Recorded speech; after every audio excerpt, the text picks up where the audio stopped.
Existem pessoas que precisam romper com namoros que são terríveis, desastrosos.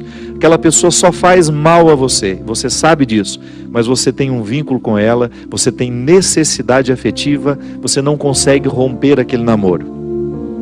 Então, você, de repente, você se encoraja, você fica com tudo claro diante de você: essa pessoa não me faz bem, eu não posso me casar com essa pessoa, porque se no tempo do namoro já está assim, imagina na época do meu casamento, depois no meu tempo de casado, vai virar um inferno pior ainda do que já é.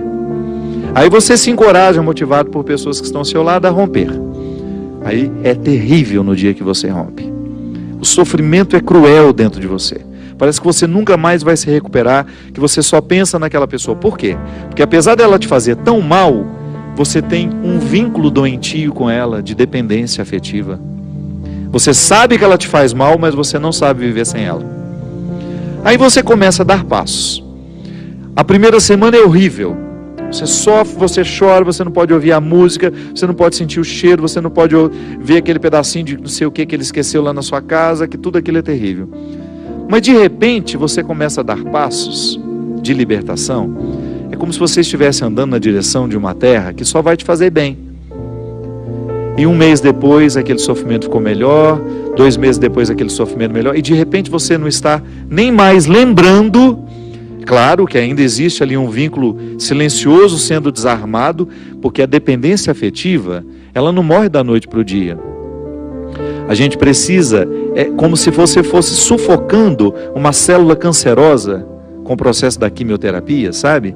Que você vai retirando a vida da célula cancerosa, que é a célula que nos mata. Aí digamos que 3 meses depois, você encontra de novo com aquela pessoa e você tem aquela famosa recaída. Aí pronto. O castelo que você estava construindo, o chão que você tinha andado, que tinha sido tão difícil, você joga fora e você volta para o Egito, você volta para a escravidão. Você faz o mesmo que os companheiros de Moisés queriam fazer: voltar a comer a cebola, voltar a comer o alimento podre, estragado. Aí você reata aquele relacionamento, porque ele é doentio e você não cuidou da devida distância que você deveria manter. Porque quando você tem essa dependência afetiva, você tem que estabelecer a distância, porque senão você não se cura. Você tem que parar de querer saber da vida daquela pessoa, porque senão você não se cura. Você precisa parar de ficar fuçando o Facebook dela, porque senão você não se cura. Você precisa parar de ficar investigando a vida. Onde que ela foi? O que ela estava? Você tem que cessar todos os pontos que podem lhe fazer querer voltar para o Egito, porque senão você nunca vai se libertar. Aí 3 meses depois você está bela e formosa já, matando a célula cancerígena, você vai dar mais uns beijos na boca, volta àquela dependência horrorosa e o inferno retorna na sua vida. Na sua primeira semana é até bom que está tudo voltando. Daqui a pouco, minha filha, você está num inferno pior do que você estava 3 meses atrás. É assim. Quando a gente não sabe viver o desconforto que nos edifica, a gente se boicota o tempo todo. É como parar de beber, é como parar de fumar. Você fica sem fumar 1 ano e você comemora porque você parou de jogar aquela toxina cancerígena no seu organismo, e de repente você vai lá e acende um cigarro de bobeira e aquele vício volta como se fosse um monstro capaz de te comer inteiro. Pronto.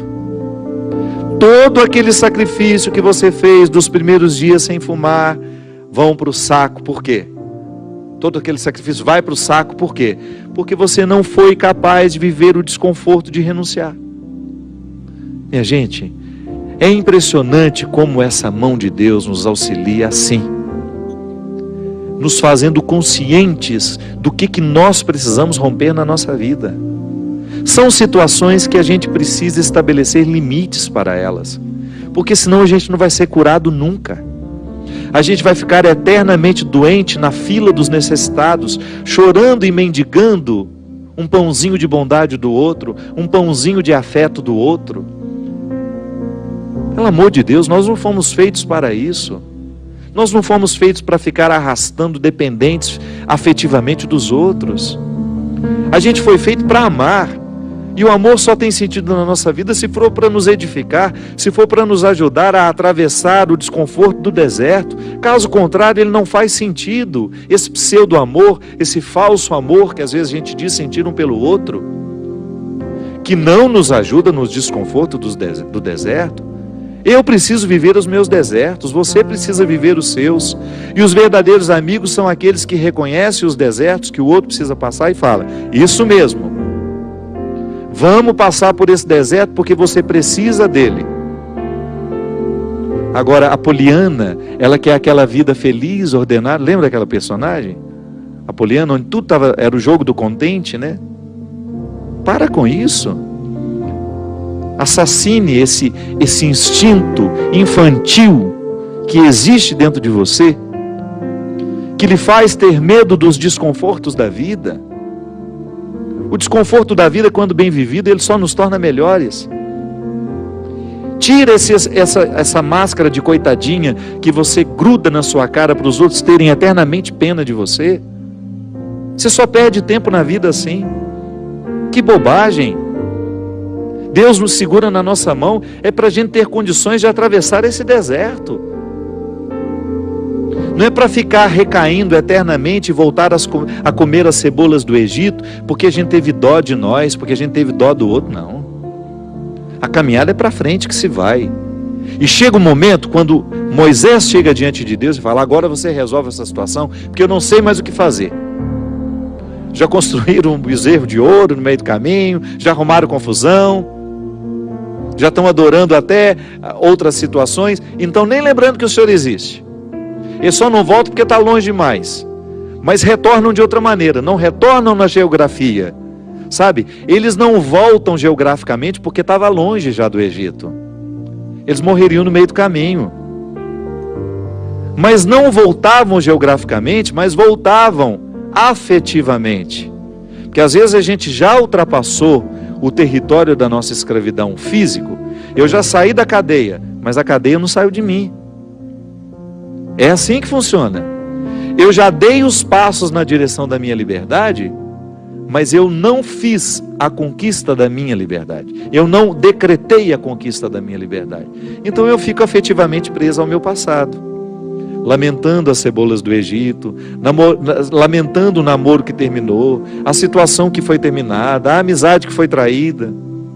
Então, quando Moisés está diante do Mar Vermelho, e ele fica apavorado, porque agora eles não tinham mais para onde ir, ou atravessavam o mar, ou voltavam para o Egito, e o exército do faraó já estava chegando para capturá-los. O que ele faz? Ele tem uma reunião particular com o Senhor, né? Uma audiência particular de urgência. Liga lá para o secretário de Deus e fala: pelo amor de Deus, você pede para ele me atender hoje, que eu não posso mais ficar sem essa resposta. O exército do faraó está chegando. E aí ele acha que Deus iria dar uma resposta fácil para ele, né? Ia dar uma solução rápida. Não. O que Deus fala? Lembra, Gino? Lembra? Corre, né? Entra nessa água. Olha que frase forte. Diga ao povo que caminhe. Eu não vou fazer por vocês o que só vocês podem fazer. Eu vou dar todas as graças para que o milagre aconteça. Eu vou fortalecer a coragem de vocês, mas se não colocar o pé na água, se não desafiar este mar, ele não se abre. E foi o que o povo fez. Moisés à frente, certamente, cheio de medo também, né? Ai, meu Pai de misericórdia, o que vai acontecer agora? Quando ele começou a entrar, a colocar os pés na água, Deus faz a sua parte. Minha gente, a nós nem importa se isso aconteceu dessa maneira mesmo. A nós interessa é o fato de que Deus faz diariamente isso na nossa vida. Sempre que eu me encorajo a vencer os mares que me desafiam, eu estou exercendo o cuidado de Deus na minha vida. Sempre que eu me encorajo a colocar o pé no mar que me ameaça, eu estou cumprindo a parte da promessa de que Ele estará sempre ao meu lado. Você faz a mesma coisa. Sempre que você desafia os seus mares, sempre que você enfrenta os seus desconfortos, Quando você não tem medo do desconforto que lhe chega, quando você olha para ele de frente, você fala: e agora? O que é que nós vamos fazer a partir desse momento? O que você me traz de bom? O que você está me desafiando? Eu vou aqui recrutar as minhas melhores partes, porque só isso me interessa. Se o desconforto me chega, eu preciso atravessar esse deserto para poder alcançar essa parte da terra prometida que me espera. É assim que funciona. Não há uma fórmula mágica para a vida. Ainda que a gente não acreditasse em Deus, nós teríamos de viver os desconfortos que nos fazem crescer. Ainda quem não crê em Deus precisa enfrentar os desconfortos de sua história, de sua existência. Agora é claro que quando a gente acredita em Deus, quando nós acreditamos de que existe alguém superior a nós, nos capacitando para a gente fazer a travessia, um conforto a mais nos é oferecido. Por isso, baseados na experiência deste conforto que eu já fiz, que você já fez, em muitos momentos, quando essa mão de Deus cuidou de nós, é que a gente dá continuidade ao processo de caminhada, de enfrentamento. É enfrentamento, a palavra é essa. Se a gente não vive os enfrentamentos diários dos nossos desertos, dos nossos conflitos, dos nossos medos, a gente nunca vai chegar ao conhecimento da terra que Ele nos preparou. E aí, olha o texto que eu tinha preparado para hoje, que está em Mateus 10, versículo 34. Não penseis que eu vim trazer paz à terra. Não vim trazer paz, mas sim a espada. De fato, eu vim pôr uma oposição entre o filho e seu pai, a filha e sua mãe, a nora e sua sogra, de maneira especial. Não, brincadeira, não está escrito isso aqui não. E os inimigos serão os próprios familiares. Quem ama pai ou mãe mais do que a mim não é digno de mim. E quem ama filho ou filha mais do que a mim não é digno de mim. Quem não toma a sua cruz e não me segue não é digno de mim. Quem buscar a sua vida vai perdê-la, e quem perder a sua vida por causa de mim, a encontrará. Não é São Paulo que está dizendo isso, não é João, é Jesus. É um texto dito pelo próprio Mestre. Olha que interessante, minha gente. Quando você olha, quando você percebe que essa palavra dura de Jesus, é para nos ajudar a compreender a crueza da vida mesmo. Ele não veio passar manteiguinha no pão. Ele não veio nos propor moleza. O próprio Cristo nos diz que esta espada que Ele coloca dentro dos nossos relacionamentos é justamente para nos fazer crescer, é para estabelecer bem os papéis, é a experiência do enfrentamento, que isso a gente vai viver a vida inteira. Não pense você que sua relação com sua mãe é uma relação bonita, que jamais será questionada. Não é assim não. A relação mãe e filha, se você não estabelece esse enfrentamento no momento certo, a paz não chega. Porque fica aquele conflito velado. Não é assim? A mesma coisa na nossa relação dentro de casa, quando você percebe que está existindo um conflito que nunca se resolveu, porque as questões nunca foram colocadas para fora. A gente nunca teve coragem de colocar na mesa. Eu me lembro direitinho. O dia que porque o mineiro tem muita dificuldade de estabelecer um embate com a própria mãe. A mãe é um território sagrado que a gente não tem coragem de questionar, né? E eu me lembro que isso é muito cultural. A gente vem de uma família, de uma estrutura cultural matriarcal, onde a mulher tem um poder muito grande. E eu me lembro direitinho quando me chegou essa consciência, e eu falei com a minha mãe: mãe, eu amo tanto a senhora, mas eu sou também capaz de odiá-la. Aí a gente leva aquele susto, um filho odiar a sua mãe. Não o ódio no sentido de querer matar, jogar pela janela, não é isso não.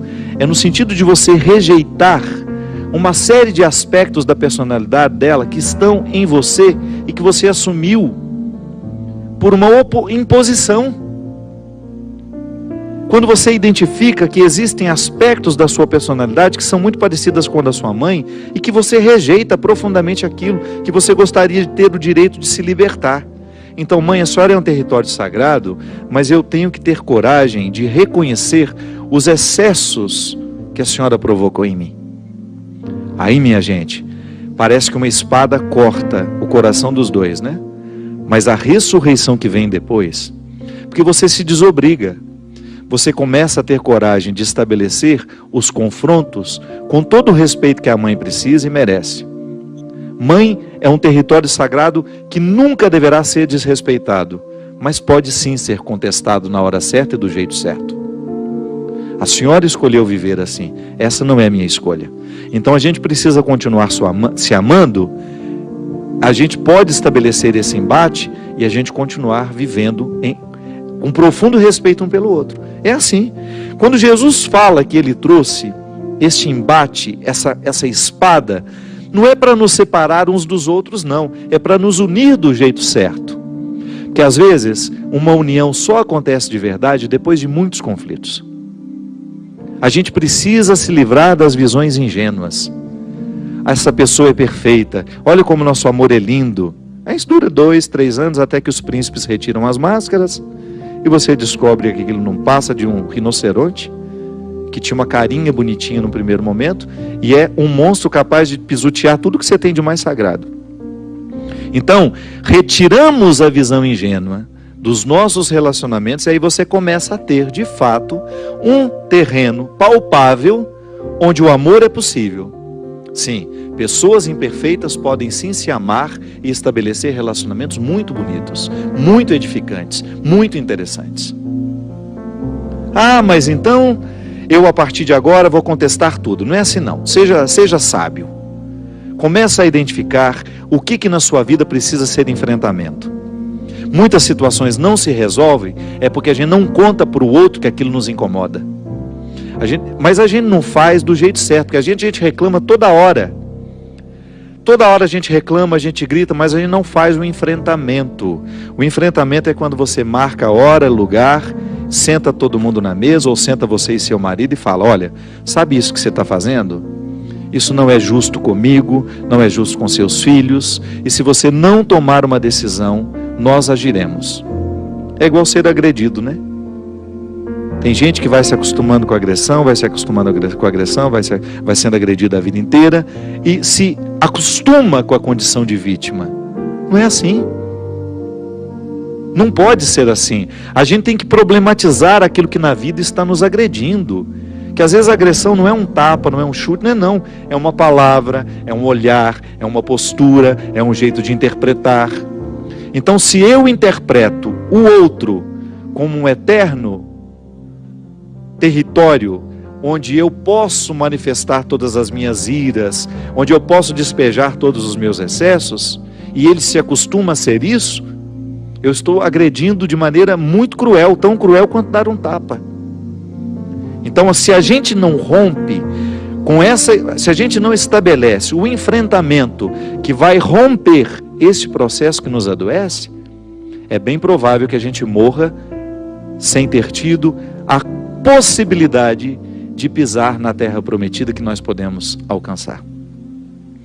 Aí Jesus continua: quem ama mais o seu pai e a sua mãe do que a mim não é digno de mim.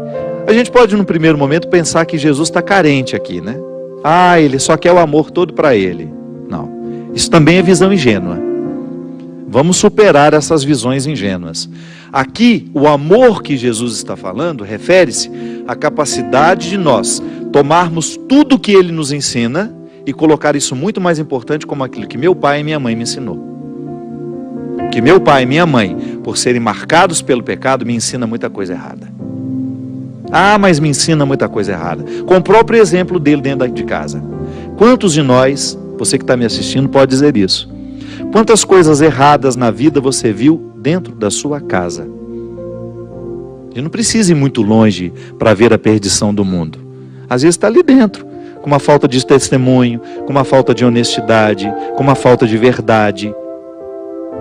Os vícios que nós criticamos tanto dentro, que estão presentes pelo mundo afora, às vezes estão aqui dentro da nossa casa, do nosso lado, sendo promovidos por pessoas que nos amam e dando o exemplo aos filhos que estão crescendo. Os nossos lares precisam de conversão sim, minha gente. Então quando Jesus fala, quem ama mais o seu pai e sua mãe do que a mim, não é digno do meu reino. Por quê? Porque não pode chegar ao reino aquele que não está convencido, tocado, modificado pela mente de Cristo. É cristianismo. É a mente de Cristo na minha, é o pensar de Cristo no meu. Ah, mas isso parece uma dependência horrível, é? Se você quiser olhar como uma dependência, mas é uma dependência que só me faz bem, porque não tem uma palavra de Jesus, não tem um só conselho que Ele tenha deixado que se oponha à minha felicidade. Já vasculhei esse evangelho, já vasculhei todas as palavras de Jesus, todos os encontros que Ele teve com essas pessoas, tudo que Ele falou, tudo que Ele viveu. Nada, absolutamente nada é contraditório, se opõe à minha vocação de alcançar a terra prometida. Porque Jesus não me coloca numa redoma, Ele não me coloca numa compreensão ingênua de que Deus fará tudo por mim, em nenhum momento Ele fala disso. Pelo contrário, Ele me ajuda a compreender os enfrentamentos humanos, sempre ajudados pelo céu, mas ao mesmo tempo com os meus recursos humanos. Ele faz isso o tempo todo. Ele recruta o que há de melhor nas pessoas que Ele encontra, para que elas tenham condições de viver os seus enfrentamentos. Quando Ele converte Madalena, com o seu jeito de viver ali, com aquele gesto carinhoso de acolhê-la no meio daquela condenação, Ele deixa para ela um dever de casa. Ali Ele não fala, e agora nós vamos ser felizes para sempre, Madalena.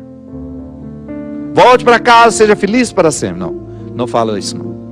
O feliz para sempre, minha filha, não existe mesmo. O feliz para sempre nessas lendas.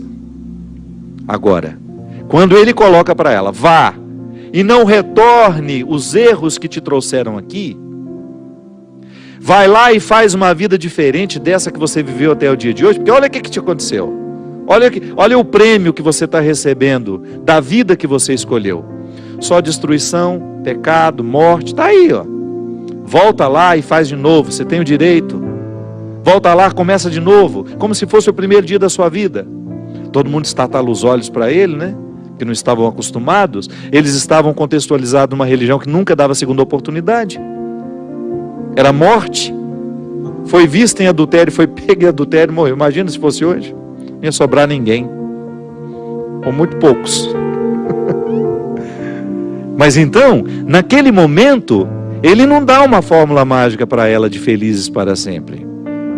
Ele vai, sopra no ouvido dela um segredo, um mistério que vai acompanhá-la e que fez dela uma mulher santa. Vá e não peques mais. Sabe o que é isso, minha gente? É aquela mulher amarrar em si a responsabilidade de ficar atenta a tudo aquilo que poderia ser nocivo a ela e que poderia fazê-la voltar à escravidão do deserto, a comer as cebolas do Egito. Da mesma maneira naquele exemplo, da mocinha que precisava ter terminado aquele namoro há 5 anos atrás, não terminou, ficou no vai e volta, no vai e volta, no vai e volta, e perdeu um tempo precioso da sua vida, que poderia ter encontrado uma pessoa que iria amá-la de verdade, que iria fazer a vida dela ser um pouco melhor. Por quê? Não porque ele iria ser o príncipe encantado dela. Não, porque ela encontraria alguém, talvez, que estivesse mais disposto a viver com ela os desconfortos da travessia do amor. Porque amor, você acha que isso é bonitinho? Que é maravilhoso? Que é isso, que é aquilo? Vai amar para ver. O saco de sal que se precisa comer diariamente junto. Estou errado, Christian? No relacionamento de amizade, no relacionamento entre marido e mulher, entre mãe e filho, o amor não é uma fórmula mágica não, minha gente. Amor dói. Dói diariamente em nós. Agora, se está doendo de uma maneira que lhe faz regredir, que lhe faz deixar de alcançar a sua melhor parte, isso é um pseudo-amor. O amor que realmente vale a pena é aquele que você identifica no seu dia a dia como uma dor suportável que lhe põe a caminho da sua terra prometida. Então, por isso, aquele que não é capaz de incorporar na sua mente o meu pensamento, a minha palavra, jamais será digno deste reino. Então, sem enrolação, sem embromação. Então eu preciso sim permitir que os ensinamentos do meu pai, da minha mãe, passem pelo crivo. O que eles me ensinaram é cristão? Então eu guardo. O que eles me ensinaram não é cristão? Ainda que seja o meu pai, uma pessoa sagrada na minha vida, eu jogo fora. E foi isso que eu precisei fazer num determinado momento da minha vida, com muito respeito, começar a rejeitar tudo aquilo que eu havia aprendido dentro da minha casa, que não me favorecia a avançar na direção da minha terra prometida. Sabe aquelas coisas enraizadas numa família, que vão sendo transmitidas de pai para o filho, do irmão para o outro irmão, aquele jeito de pensar, que muitas vezes nos coloca numa preguiça existencial, num estado de vítima, que depois quando você começa a galgar uns territórios que antes você começa a rejeitar, terrível. Eu não quero isso para mim, minha gente. A vida pode ser muito mais. Eu não quero desperdiçar a minha vida lamentando, eu não quero desperdiçar a minha vida com espírito de vítima, eu quero ir além. Eu quero ir além. É isso que a gente precisa fazer. Fazer com que essa espada que perpassa a nossa casa, porque ele volta a dizer, ele não veio nos trazer a paz, ele veio nos trazer o conflito que nos permite construir a paz. E é isso que nós vamos nessa caminhada, percebendo nessa desproteção temporária a terra prometida que espera por nós. Algumas pessoas aqui no Twitter se manifestando. A Sarionara Lima disse assim: gente do céu, esse programa está sendo exibido só aqui em casa? Nunca vi falar tanto para mim. É isso mesmo, minha filha, mas que bom. Não é só para você não, Sarionara, é que todos nós precisamos ouvir isso. Todos nós estamos muitas vezes nas bolhas ingênuas do discurso, sabe? Existem bolhas que nos protegem com uma ingenuidade que nos desprotege depois, porque não nos permite viver o enfrentamento do deserto.